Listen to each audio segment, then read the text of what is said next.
What is up, guys? Welcome to a special edition of College Football Picks with Brad Powers. Today, we are looking at the Armed Forces Bowl, which is getting a pretty good matchup this year as Air Force will face off against Big 12 team Baylor. Now, Brad, I think it's a little funny. Air Force went 9-3 this year, but I still, and I think you do too, consider them a bit of a disappointment this year. But they finished the season winning 4 in a row. They won the Commander-in-Chief trophy, while Baylor dropped 3 straight to end the season. So you like the favorite here, I think. And why is that?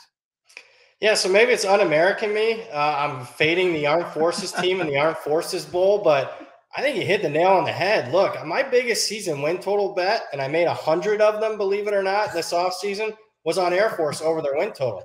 It was over 7.5 wins. They won 9. So what's the problem, Brad? They met expectations.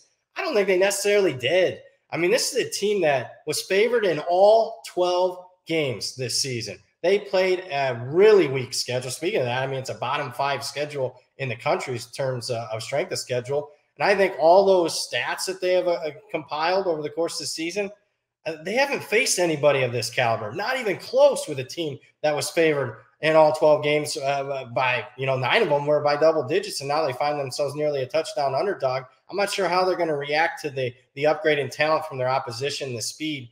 And Baylor, to me, undervalued. This is a 6-6 team that easily could be better, could be 8-4. They have played on the other side of the coin a top 25 schedule in terms of strength. So I know they don't have their defensive coordinator, but I trust Dave Aranda, who I think is one of the best defensive minds in college football and a former defensive coordinator. With 3 weeks to prep for an option team, he'll have a solid game plan. I think they shut down Air Force. I think Aranda will be fine, and he'll be happy to call some defensive plays in this one for sure. Oh, yeah. My only concern here would be that this kind of maybe will play out like a Service Academy game. It's not a Service Academy game, and that can sometimes tend to lean towards the underdog. Both teams are, Air Force obviously leads the nation in run play percentage. Baylor not too far behind in 31st, and both do a decent job of stopping the run. But that still doesn't scare you off here, eh, Brad? No, it doesn't. I mean, we've actually seen a lot of money on the over in this game. I mean, it's crept up, above 49, getting to 50 and stuff here. So I think that the more points tends to lead, in my opinion, on the favorite. And again, I wouldn't be running it. Number matters here. We're under a touchdown, 6.5. If it was 7.5, I wouldn't be betting Baylor. I'll put it that way. So right around that key number, I think I'm not afraid laying the favorite here. Yeah, I agree with you here, Brad.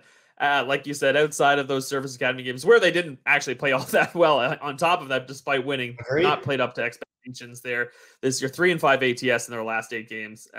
I personally don't hate the under. If we're going to keep getting up and up and up, I think we'll wait a little bit and then maybe right before kickoff, maybe jump on an under here as well. But Brad is laying the 6 points with the Bears, and I love that play a lot in the Armed Forces Bowl.